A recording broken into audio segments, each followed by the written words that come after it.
Hey, hope you're doing okay. It's Sunday, 5th of September 2021.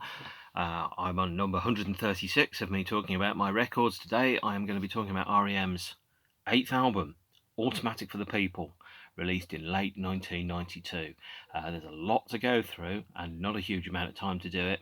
So if it feels like that bit in JFK when Donald Sutherland turns up and just throws loads and loads of information at you for 10 minutes, and then at the end of it you go, well, what just happened? It's okay. Perfectly natural feeling because there's a lot to go through. This album has sold 15 million copies. If it was a country, this album would be the 78th biggest country in the world. It would be bigger than Belgium. It would be bigger than Cambodia. The secret is most definitely out at this point. R.E.M. are no longer the world's biggest small band. They're not even the world's smallest big band. They're one of the world's very biggest big bands. And around about the time that this came out was also a time which saw almost a sea change in culture. As you probably know, 1991, the year directly before the release of Automatic for the People, saw the Out of Time album sell several gazillion thousand copies. It also saw the release of this little-known album, Nevermind, by Nirvana, the album that single-handedly made spandex rock obsolete overnight, as if Phil Collins and Extreme and Bryan Adams were all dinosaurs desperately searching for a comet or a meteor to come and wipe them out. Also 1991 saw the year that metal became huge. Now, of course, none more black than this. This is not Spinal Tap's album. This is Metallica's very black of blackest albums. This album has sold over, I think, 16 million copies. So there are more copies of the Black Album by Metallica than there are of R.E.M's Automatic for the People, but not that many. Most people, of course, only buy an album once. I have about 6 different versions of Automatic for the People. I will show you all of them, and I will talk you through the album and the B-sides and all the associated box sets, reissues, compilation albums, and stuff like that that goes into it. This is the 83rd biggest album of all time. It's one of the biggest selling albums of the 90s. I've double checked my numbers. It is actually, if it were a country, it would be the 73rd biggest country in the world.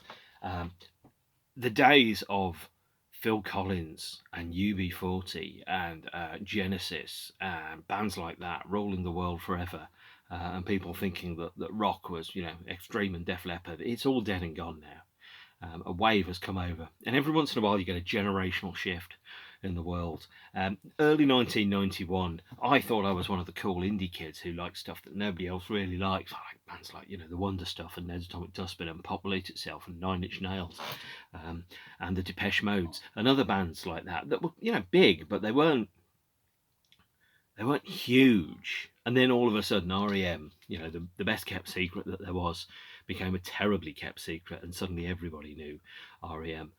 This album is the kind of album that was bought by your parents. It's the kind of album that when I'd go over to my parents' friends' houses, it would be there, it would be playing, it would be the kind of, knackered commuter rock, which Coldplay later took as a template and turned into an entire career. And yes, I am bitching about Coldplay when I say that. But at this point, it was very unusual. There was no roadmap for anything like this. An indie band becoming absolutely enormous. R.E.M., whether they liked it or not, had been playing and releasing records for 10 years. They'd become, without planning to necessarily, elder statesmen of their particular genre, and there was no roadmap around what to do next. I mean, how do you navigate being, a band with ethics and ideas and ideals and morality, and then you become suddenly the biggest band in the world, and inevitably someone's going to like your band who's an asshole. Now, obviously, this is a problem when you've got bigger bands, because the more people that like your band, the more chance there is that a murderer would like your band, which is, probably a quandary which R.E.M. could write a concept album about. But that wasn't necessarily what they did. Instead, they made an album all about death and mortality and aging, hot on the heels of Out of Time. This was one of those things where for the first time, a band was visibly aging. There was no roadmap around that. How do you do that? How do you approach growing older? You could see the march of time in them. Stipe's hairline was visibly receding as their fame grew, and instead all the videos for this album pretty much became a tour of his hat collection. And you're not fooling anybody when you're wearing a hat. We know that there's no hair under there. you know, and R.E.M. just weren't young men anymore. They weren't young kids, you know. And at this point in the video for the first song off the album, Drive, they were kind of almost like Steve Buscemi, going, "How do you do, fellow kids?" with you know, a song that was directly addressed to the "Hey kids, rock and roll. Nobody tells you where to go," of Drive, and there was a whole kind of conversation around age and identity and maturity and becoming, going from being, you know, idealistic road dog 20-somethings doing fast indie songs to being knackered old 30-somethings doing slower songs about meditations upon age and war and death and mortality. Now, where a lot of bands start off is that they do a lot of heavy, loud stuff because they're playing in crappy, tiny rehearsal rooms. They're competing with the Aerosmith tribute band that's next door, and on the other side, probably the Black Sabbath tribute band. You're going to have to write heavy songs. You can't write songs with mandolins. By the time we get to R.E.M. status here, they've got the virtue of silence. They know that not saying something is as important as saying something. And they very clearly fixated while making the album upon time, and not in a nostalgic way, but in a way of being aware of the passing of and the marking of time. So even right from the start, from the opening line, "Hey kids," you know, this album is very clearly telling you, we're old men now. Look at us, as you can see. Michael Stipe is modelling a hat or something covering his hair in all of the photos that we've got on this. And then we've got the go past the inner sleeve, the good old-fashioned generic Warner Brothers label. I love the individual attention to detail that Warner Brothers records get. They all look exactly the same because they've all got the same label, the same font and everything. This is an original 1992 pressing. I have no idea if it's worth any money or not. I bought it in 1992 because people weren't buying as much vinyl. Vinyl was actually quite a bit cheaper than CDs, and I was running on a budget. And when I was leaving the house, I wasn't listening to CDs anyway. I was listening to things on a Walkman. So you could record albums onto a 45-minute cassette. You could stick all the B-sides on the other side, and there is your very own homemade automatic for the people cassette box set, which you could listen to when you absolutely have to get into the mood. So I'm going to talk about the bizarre place in history that this album has. You think about the other bands that were successful at the time. I mean, specifically, although I've mentioned them before, the Metallica's there with the Black Album. The biggest hit of the Black Album, apart from Enter Sandman, was Nothing Else Matters, which was a ballad. And as Metallica fans know, ballads are evil. Yet somehow everybody was buying it and thinking, that's sensitive music for those sensitive young men, the Metallicas. You know, Extreme did that terrible More Than Words.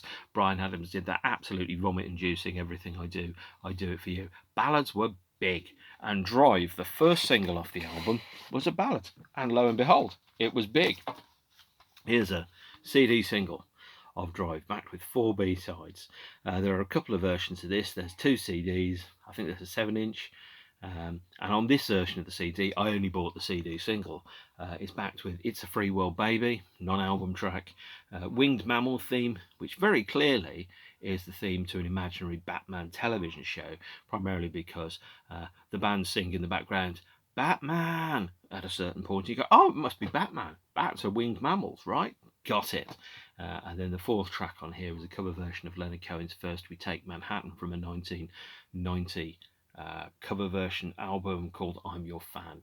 And First We Take Manhattan, like many R.E.M. cover versions, is absolutely bloody brilliant. If nothing else, the cover versions that R.E.M. have been choosing throughout all of their career shows you very, very clearly that they clearly have excellent record collections, as we will find out on the B-side of the single Man on the Moon.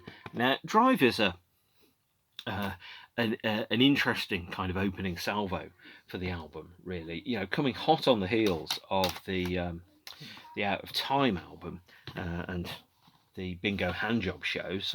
Here's the Bingo Handjob LP. I remembered when I was talking about Out of Time last time that I hadn't got this. I looked up how much this cost, and lo and behold, there was a copy on Discogs for £30, which was the retail price when it came out anyway, so I ordered it. I now have Bingo Handjob. As a word of warning, this recording is, I think, maybe an audience recorded bootleg of the show, so it's not that great. If you don't have it, don't feel a compulsion or a need to spend big money on the Bingo Handjob R.E.M. live double LP. But you know, the opening salvo on the album, Drive itself, is a fascinating track. It's the first song that's looking back. The video has R.E.M. playing to people that are clearly much younger than themselves, and the lyrics are, reference a number of bygone touchstones of popular culture, and to an extent, automatic for the people. The title, Out of Time, is just as appropriate a title for this album, because there's a knowledge and a marking of time and nostalgia, but it's not necessarily a retrospective warm glow sepia nostalgia. It's more about a remembrance of things that have passed. So, for example, the songs on the album mention cultural touchstones such as David Essex, Rock Around the Clock, the wrestler Freddie Blassie, who I've never heard of, Andy Kaufman, Dr. Seuss, Twister, Risk, Monty Clifton, Montgomery Clift, and Mott the Hoople as well. These are all, ancient kind of cultural touchdowns from your past, from your childhood. If you were Michael Stipe, and you're probably 10, 12 years older than me, watching Taxi, or watching Saturday Night Live, or watching old movies on black and white. These are all things from your childhood and your teenage years, and he's now referencing them as an adult, kind of going, these are all the things which happened to me on the way. But they're not nostalgic, they're not old enough to be cool. It's more kind of going, I'm growing older now, I'm recognizing the things that are passing me by in history, and it's a new era for R.E.M. It really is, because this is the first album that really has the fingers of time all over it. So Drive, being the first song, is an important song. It also actually has a double meaning with the title, because Drive not only indicates cars and power and things like that, but also ambition, fame, identity, success, achievement. And it's a song that kind of points out and kind of reflects upon fame, but not in the kind of slightly crass way that some of the other R.E.M. songs do. It's kind of quite a nuanced take upon the gap between your own self-perception and your own identity, and that's a good and a bad thing. Sometimes people are much nicer than they think they are. There's a monster in your head, and sometimes it tells you that you're worthless and stupid and ugly and whatever, and then at the same point, sometimes the monster in your head tells you you're far more interesting and attractive than you actually are. So Drive is a great place to start the album, but it's a bizarre time in history now, looking back at it, because this album's 29 years old now. So if we go back 29 years from, Automatic for the People's release, the Beatles, I think, have just done their second album, and the Kinks are kind of like, the hot new band that are coming up alongside The Who, and the other band, the Rolling Stones, which still miraculously are going. And R.E.M's place in history is really uncertain at this point, because they haven't been split up or absent long enough for them to be recontextualised and recanonised as a good band. And it may be that 20 years from now, R.E.M. are seen in the same light as being a half-forgotten memory, in the same way that perhaps most people in Britain were vaguely aware of the band and Clarence Creedwater Revival and Foghorn and REO Speedwagon and all these other terrible bands from the 70s that had awful outfits and were lampooned mercilessly in Almost Famous by the band Stillwater. R.E.M., we don't know if they're going to age well. I think they're going to age well, and I think they're going to come back into, being regarded as influential as the Velvet Underground. But that might be 10, 15 years from now, probably when they're all starting to die or stop playing music. But the album is fantastic, and in fact, you've just been looking at the cover of the LP version of the album, so I probably should show you some of the other editions of the album whilst we're there. We've got the 1992 CD. I should point out, by the way, the cover art to this was initially inspirational for the album title. So the initial album title was Star, and this is a photograph from the background, I think from the background of an Anton Corbijn photograph, which was taken outside the Sinbad Motel in Miami. The star, as you can probably see just by looking at this and maybe some of the other photographs, was originally surrounded by a neon sign which outlined it. And these were called Sputnik signs. They were quite popular at the time that the hotel was built, but they've almost all been removed from the hotels because they became rusty and dangerous and a hazard. This star here was removed about 2005, 2006. So there's a huge pole outside the Sinbad Hotel in Miami, but the star itself, the album cover, isn't there. Instead, what you've got is just a pole leading to nothing, a road to nowhere. What happened to it? It got thrown in the bin, effectively. So somebody somewhere should have said, that's a star off an R.E.M. album, I'm going to keep that, I'm going to sell it. But instead it just got turned into scrap metal, which is such a shame. I would love to have one of those, but obviously I don't. So there you are. Besides, I'd love to fill my house with all manner of things. If I was a Russian oligarch, I would have a life-size model of the Firefox plane from the 1982 film, and Lord knows what else. So automatic for the people. And here's the 27 reissue version of it. You can see an alternate shot of the star there. It might actually be the same one. No, it's slightly different. It's a different photograph, but again, it's the same star at the Sinbad Motel. But the title automatic for the people comes from the logo and ethos of Weaver Deeds restaurant in Athens, Georgia. The concept of automatic for the people being is that if somebody wants it and expects it, that's exactly how they will get it. So there you have it. Now, if you look on this photograph here, I think you can just about see the neon kind of lights which surrounded the Sputnik sign at the Sinbad Motel. This is the booklet that comes with the super mega fancy version of the album, and I'll kind of talk through that. It's also got the first place where the lyrics have been correctly and accurately transcribed. So as you can see there, that's an out of focus shot. It was a very similar shot of one of the band members. It might actually be coming up on one of the upcoming pages that was used for the album. It all depends how in focus they are. But there you can see Mike Mills outside the Sinbad Hotel. If I was a member of R.E.M, I'd probably be Mike Mills, to be honest. What with the dorky hair and the glasses and all that stuff. You can kind of see the outline there of the neon sign on the green. That's from the Drive video shoot. I love this. Maybe this photo in green should have been the cover of the album, actually. I kind of think maybe it should have been. I'm not quite sure. And then you've got the other kind of stuff that's in the rest of the book. So there's, as per all of the box sets, there's an accompanying essay. There's some photographs. Effectively, you're buying an expensive photograph book as well. This box set, the 2017 version, for some baffling reason, was originally £70. Now, R.E.M are not ashamed to separate you from your money for the big box sets. My best advice to you is wait a little while until they've been out a little while and you can get them a lot cheaper. The out of time version, which I showed you, which is 3 CDs and a Blu-ray, was something like £50. I waited a bit and got it for £24. Monster was something like £80 when it came out. Again, I waited a bit and I bought it after it had been out a few months and they hadn't sold enough copies, and it was £49 instead. So that's your hint, kids. Don't buy the big box sets on the day of release. Wait a little while longer before they come out. So you've got the lyrics here to the respective songs. After Drive, there's a photograph of Michael Stipe without his hat on. Looks something like me when it became apparent that I ought to start shaving my head. So let's go back and go through the lyrics a little bit. So the second song is Try Not to Breathe. There's a rough studio version of Try Not to Breathe that's circulating as well, that has a different guide vocal on it. Try Not to Breathe is the first song about mortality, and I heard an anecdote that there was somebody that wanted to take this album, Automatic for the People, into hospital with them when they were very, very poorly indeed with a mental health episode, and the hospital wouldn't let them because they thought the song title, Try Not to Breathe, was encouraging thoughts of suicide. But actually, Try Not to Breathe is inspired by something that Peter Buck said before they were recording. They had the microphone very, very close to the guitar, and he said, "I'll try not to breathe whilst I play the song." And obviously, Michael's ears pricked up, and he went, "Oh, I'll have that."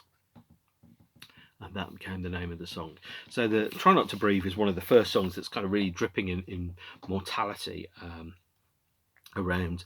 I will try not to worry you. I have seen things that you will never see. Leave it to memory, me. I want you to remember. I need something to fly over my grave again. I need something to breathe. These are all kind of lyrics that are very much around mortality and death and coming to the end. But when you're 30, 35, at one point you think you're invincible and you're going to live forever. And the other point of view goes, God, wow, I'm going up the stairs and it hurts. And is this weird, or is this meant to happen? Am I meant to be this tired going up the stairs?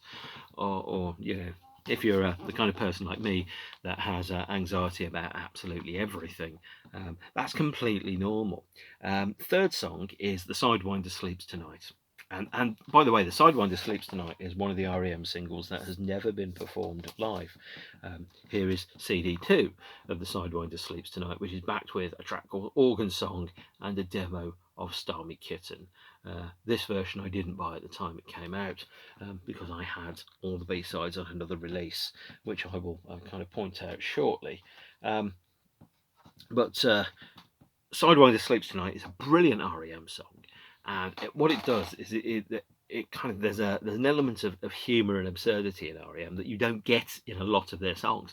If you're looking carefully, you'll notice there's a very slight sense of humour, in much the same way as Kraftwerk have a sly sense of humour. And the 1, 2, 3, 4 at the beginning of Kraftwerk's The Model is a sly nod to the Ramones. 1, 2, 3, 4. I want to be robots. But Sidewinder Sleeps Tonite has this wonderful lyric where I think he's Michael Stipe is just rolling off a list of weird and unusual consumer goods, and he laughs halfway through the line because the lyric is ridiculous. Today I need something more substantial: a can of beans or black-eyed peas, some Nescafe and ice, a candy bar, a falling star, or a reading from Dr. Zeus. That isn't a lyric that's meant to make any sense. It's just a kind of like an absurd lyric about just a list of strange and unusual things that you kind of form a disjointed stream of consciousness when you kind of go through those. And he laughs whilst he's singing them, because you should, And then there's another reference to the Dr. Seuss books, which is the cat in the hat came back, wrecked a lot of havoc on the way, always had a smile and a reason to pretend, but their world has flat backgrounds and a little need to sleep but to dream. Lovely song, absolutely love it. The thing is that Automatic for the People, it's a warts and all album. It has those sounds in it that sound real and honest. You've got coughs and hiccups. You've got Michael Stipe laughing in the middle of one of the songs. You've got, I think it's the orchestra starting to tune up a little bit just before the beginning of Find the River. It might be Nightswimming. And it's those bits in the songs where you kind of go, this is a record that's made by people that are alive. And sometimes I listen to records and I'm going, dude, are you even awake when you were recording this? And there's a later R.E.M album that it's not entirely sure how awake they were when they were making it. Track 4, now you will have heard of this song. Track 4 is Everybody Hurts. My God, what a song Everybody Hurts is. It's kind of become a song that's much bigger than R.E.M. It's become a song that's been a little bit not misinterpreted, but it's open to a number of interpretations, and the version of it that's on the album, people interpret it as one way. Now there's a demo version of Everybody Hurts that's on one of the CDs in the set. Disc 3, Automatic for the People demos, where Michael Stipe sings Everybody Hurts, even the singer of the song. But he decided not to use that lyric for the finished version on the album, which I think was absolutely the right call to make. And then there's I think it's New Orleans Instrumental number 2, I think, is the next song. And really, after Everybody Hurts, it's so big and so epic. And the strings, by the way, are all scored by John Paul Jones of Led Zeppelin.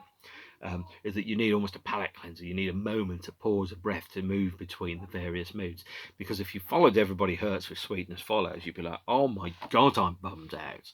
This heavy trip. This is when Sweetness Follows opens with the lines, readying to bury your mother and your father. What did you think when you lost another? And as I said, it's a song that's all about endings. It's a song about saying goodbye to things, about your parents growing older, and about moving on, becoming an adult, and so on and so forth. Side 2, I think, starts with one of the finest R.E.M songs. Now, we might be surprised to hear this. Monty Got a Raw Deal. Monty Got a Raw Deal is a fantastic lyric, because it kind of alludes to an actor called Montgomery Clift, who was popular in the 40s, 50s, and 60s.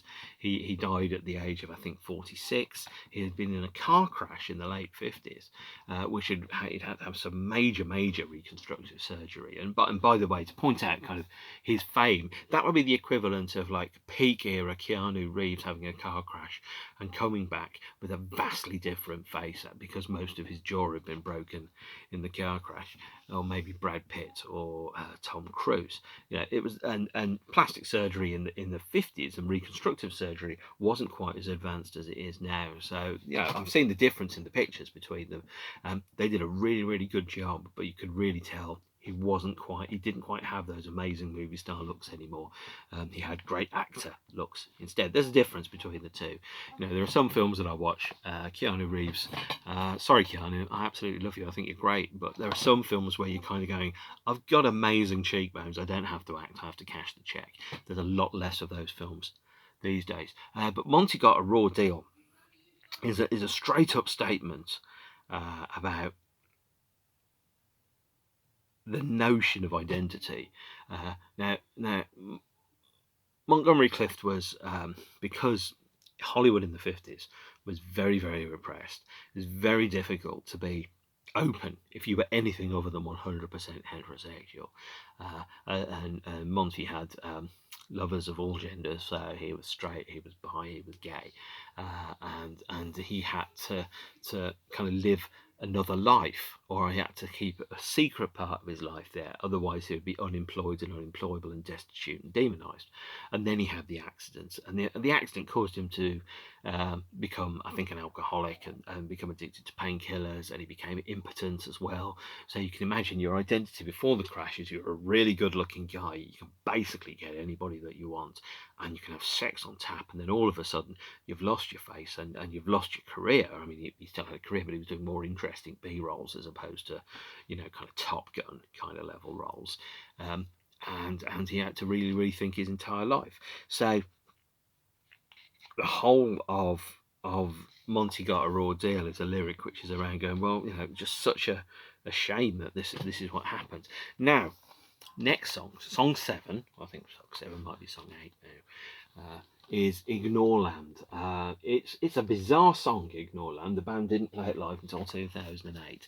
It's the most obvious political, angry song. It almost feels like it doesn't really belong on the album. So it's post-Green, pre-Monster, political and direct. The lyrics are a fantastic stream of consciousness invective about the political situation in 1992, before Bill Clinton got elected, when George Bush I was the president of the United States. Reagan had been president as well. So the 80s and the early 90s had been a neo-capitalist kind of right-wing thing, which was directly at odds with the band's political opinions, and so there's the opening line of the song is, the bastards stole the power from the victims of the us versus them years, wrecking all things virtuous and true, the undermining social democratic downhill slide into abysmal lost lamb off the precipice into the trickle down runoff pool. It is, very angry song. Silly though, because like as I've mentioned before, Sidewinder Sleeps Tonite, and some of the other songs, is that R.E.M. knew that rock as an art form is inherently a little bit ridiculous and a little bit absurd, and that's why lots of verses have Mike Mills just going halfway through just because it's a bit macho, and it's but there you are, and so the last kind of proper line of the first line of the last verse is, I know this is vitriol, no solution, spleen venting, but I feel better having screamed, don't you? And that's very true. So the next song after Ignoreland, Star Me Kitten, originally called Fuck Me Kitten. There's Michael Stipe not wearing a hat, taking a photograph. Now, there's 3 versions of Star Me Kitten. There's the album version of it. There's the demo, which is on, I think, the Sidewinder Sleeps Tonite. And there is also an utterly bizarre version with vocals by William Burroughs from this album, Songs in the Key of X, which was released time with the X-Files. This has lots of crap songs on it, but it also has William Burroughs and R.E.M. doing Star Me Kitten, where William Burroughs kind of intones the lyrics to Star Me Kitten. And they are Well, it's a trip, let's put it that way. It's utterly bizarre. Next song on the album, and we're coming into the end of side 2. Now, normally the end of side 2 is where the album tails off. Oh no. Hi, my name is R.E.M, and instead I'm going to put 3 of the big singles as the last 3 songs on the album: Man on the Moon, Nightswimming, and Find the River. So this album had something like 6 singles off it. There's the Everybody Hurts single, which I should have pointed out to you earlier on, but I didn't. And then there's Man on the Moon, and I don't have a CD or a single format of Man on the Moon because I have the B-sides elsewhere. But Man on the Moon is this wonderful, silly song with more yeahs than you can probably imagine. I've done a version of Man on the Moon where the song gets 1% faster every time he sings yeah, yeah, yeah. And it's only about 1 minute 14 seconds long because it gets really fast towards the end. Anyway, it's just an R.E.M. classic, but it's the song which also kind of talks about these, the gap between perception and realities. If you believed that they put a man on the moon, then you'll believe anything. So firstly, it's buying into the conspiracy theories, and at the same point, it's going, yeah, they did put a man on the moon. It's pretty obvious. And the album also has calls back to a number of touchstones from the past, but not in a nostalgic way. So already it mentions Mott the Hoople, The Game of Life, Andy Kaufman, Monopoly, 21 Checkers and Chess, Mr. Fred Blassie, who was a wrestler, Twister, Risk, Elvis, and all of those things that are in there. And it's just, a song which is kind of almost trying to recapture the optimism of youth, but when you're not able to because you're older. So there are 2 songs on the album left to go. There's Nightswimming and there's Find the River. Oh, Nightswimming. Oh man, what can I say? It is exactly about what it's about. It's about going swimming in the night in the river. And I can't swim, so I've never done it, but I know exactly that sense of reckless abandon when you're older, or when you're younger actually, and the whole future stretches out before you as a promise, not as a threat, and you feel like you can do anything. And if you want to go swimming in the river at night, you can do it, because you can.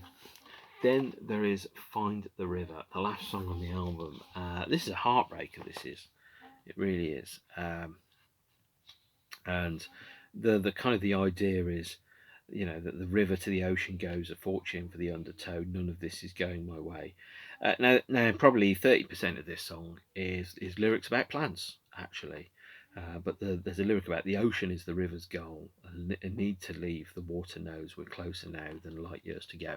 Now the idea about the ocean being the river goes is all rivers lead to an ocean, but on the same point, all oceans lead to a river. And you kind of go, well, where does the ocean end and where does the river start? Now the idea is actually, I heard this the other day, is that you've got the space between the sea and the land, and that's full of sand. I thought it was pretty good. It's better than calling it Lee. But there you are. That brings us to the end of the album. It's a powerful meditation, I think, on life and love and growing old, and realizing that the past is a foreign country and that you can't live there, and that everything has changed and nothing has changed at the same point, and that there are some things that are eternal in our experiences of life as we go along. Now, that sounds incredibly deep, and I should probably show you a picture of my navel for approximately 7 minutes, but I'm not going to do that. Automatic for the People, fantastic album, but it's so bizarre to see such a heavy album on the shelves of my parents' friends and my friends' parents. It just wasn't. I just wasn't ready for that at all. R.E.M. went from being a big secret to being the secret that everybody knows. Now, there's some associated kind of releases that go with this. I've shown you the CD singles for Drive, Sidewinder Sleeps Tonite, Everybody Hurts. Here's the CD single that goes for Nightswimming. And Nightswimming has recordings from the Mountain Stage in 1991. Now, 3 acoustic tracks. Now, the 3 acoustic tracks from the Mountain Stage are also on the 4-disc version of Out of Time.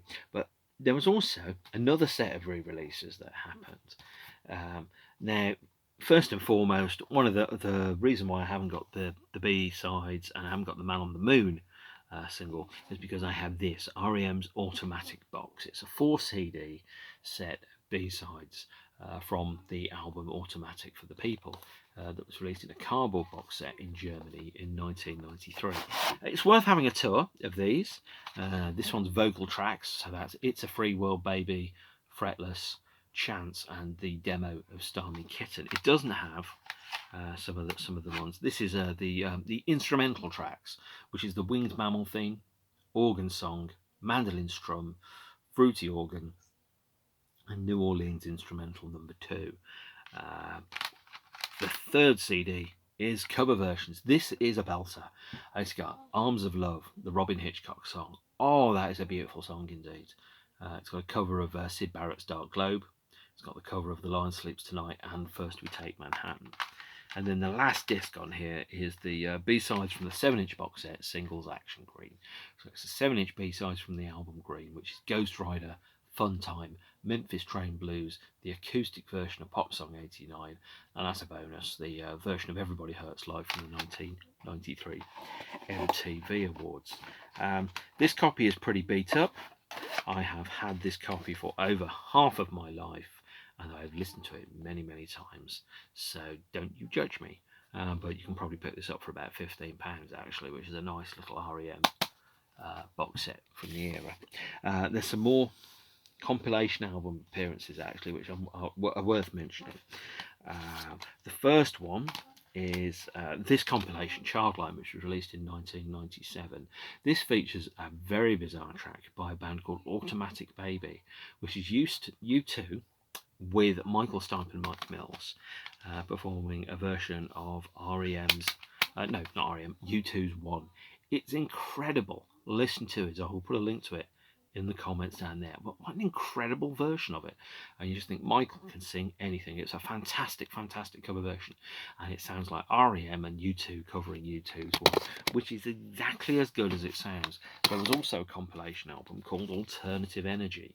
Alternative Energy features a live version of Drive, taken from the only live show that occurred during the period. And the only live show took place at the 40 Watt Club in Athens in November 1992, when a 5-piece version of the band, Peter, Mike, Michael and Bill, plus John Keane on extra guitar, bass and keyboards, played live at the 40 Watt Club. This was heavily bootlegged, and this is near enough the full show that was mixed and available at the time. It features 14 songs, including 2 versions of Drive, because Drive was performed twice on the night, because Drive is the version that appears on here, because they weren't satisfied with the first version. So if you need to get the official release of both versions of Drive, or an official recording of both versions of Drive, you do need Automatically Live. Now the 40 Watt show was mined for a multitude of B-sides. So the B-sides of the subsequent album, What the Frequency Kenneth, which had Monty Got a Raw Deal, Everybody Hurts, and Man on the Moon, Bang and Blame, which had Losing My Religion, Country Feedback, and Begin the Begin, Crush with Eyeliner, which had Fall With Me and Honey, Finest Work Song, and then Strange Currencies, which was backed with the second version of Drive, Fun Time, and Radio Free Europe. Was all on there. So the 40 Watt show is very available if you don't want to buy the super expensive box set. But the super expensive box set also saw it released as the second disc in a newly mixed and prepared version of the show. The third CD on the 2017 reissue of Automatic with the People has all of the demos, and the demos are mostly early versions recorded at a studio. I think it's John Keane's studio. I think that's in Miami. So you get versions of the Sidewinder Sleeps Tonight, Man on the Moon, Sweetness Follows, Find the River, Christmas in Tunisia, which was a fan club single, Ignoreland, New Orleans Instrumental number 2, Monty Got a Raw Deal, Everybody Hurts, the Try Not to Breathe, and then Stormy Kitten is on there alongside about 6 or 7 alternate songs which never quite made the cut, including a full vocal of I think one called Mike's Pop Song. I think it could be wrong, but there you are. Of course, that's not the end of it. R.E.M's fan club did singles, if you're a member of the fan club, every Christmas. you got a single. Here's the 1992 single. This has a version of Spiz Energy's Where's Captain Kirk. This is a fantastic R.E.M. recording. You should hear it. It's gorgeous. It's really brilliant. It's a 3-minute kind of silly romp through a post-punk classic. And it's also backed with a track called Toyland. Oh, yeah, by the way, John Keane Studios in Athens, Georgia, which is where this single was recorded. And I should point out, by the way, that Peter Holsapple, who had played guitar and extra instruments with R.E.M. on the Out of Time and Green period of the band, stopped working with the band because I think his manager was quite hands-on and said, if any of the songs differ in any way from the demos, Peter Holsapple should get a 1/5 20% writing credit. And R.E.M. went, nah, I don't think that's how it works. I think Peter's manager got a bit greedy. So the 1993 fan club single, by the way, is here. It is Silver Bells, backed with a track called Christmas Time Is Here from a Charlie Brown Christmas. Again, recorded at John Keane's studio in Athens. And John Keane's studio was where all of the demo versions on CD3 of this were recorded, as well as John Keane being the extra musician on the 40 Watt Club session. Okay, nearly finished. In 2005, R.E.M. also released a series of 5.1 mixes of the albums on DVD. Green, by the way, has not been reissued, so the 5.1 mix on the DVD of Green is not available anywhere else because it wasn't on the deluxe edition of Green. The 5.1 mix of Out of Time is on the Blu-ray that goes with the 2016, I think, reissue of Out of Time. But the DVD of Automatic for the People from 2005 contains an exclusive 5.1 mix by an engineer/stroke producer called Elliot Schneider. It is only available on this because the version of the 5.1 mix that is on the 2017 set, there, that's more like it, the 2017 set is a 2017 Dolby Atmos 5.1 mix by a different person whose name I've temporarily forgotten because I can't ever remember knowing it. So if you want to get both of the 5.1 and the Dolby Atmos mixes, you need to get the 2017 Super Fancy Pants box set, and you need to get the 2005 CD DVD version of Automatic for the People. Oh, and breathe. I love Automatic for the People. It's a great album. It's not my favourite R.E.M. album, but it's a great record. And records this good shouldn't sell this many copies. I'm used to people spending or buying 15 million copies of an album when it's something like Justin Timberlake's album or Metallica or something, which by the way is not my favourite Metallica album either. 15 million copies is absurd for a record this good. Records this good don't tend to sell 15 million copies, although as you've probably worked out, I have at least 5 copies of the album, and I am never changing my mind about that ever. The more copies of an album you've got, sometimes the better it is. I'm going to wrap up here. Hopefully that was a not too boring tour through the R.E.M's Automatic for the People 1992. I absolutely love this period of the band. I don't care whether R.E.M. are cool or not anymore. They're cool in my world. That's the thing that matters. And what I'm going to do is I'm going to talk, the next time I talk about R.E.M, I'm going to talk about what I regard to be my favourite R.E.M album, which is Monster. I'm aware I'm the only person in the world that thinks that Monster is the best R.E.M album, and I'm completely okay with that state of affairs. The world is big and it would be boring if we were all the same. So I'm going to wrap up here. As per normal, I'll put links to shows in the comments section down there, particularly Arms of Love, Where's Captain Kirk. If there's video, there's a 40 Watt Club show from early 1992. There's also one from late 1992. If I can get them in there, I'll post links to them. I don't think the second 40 Watt Club show, the one that's on here, was filmed, but it is on CD, and that's pretty much as good as we can get. It's been lovely. Thank you. And I will see you all again soon. Take care of yourselves and each other, and don't forget, drink the music. Stay beautiful, people.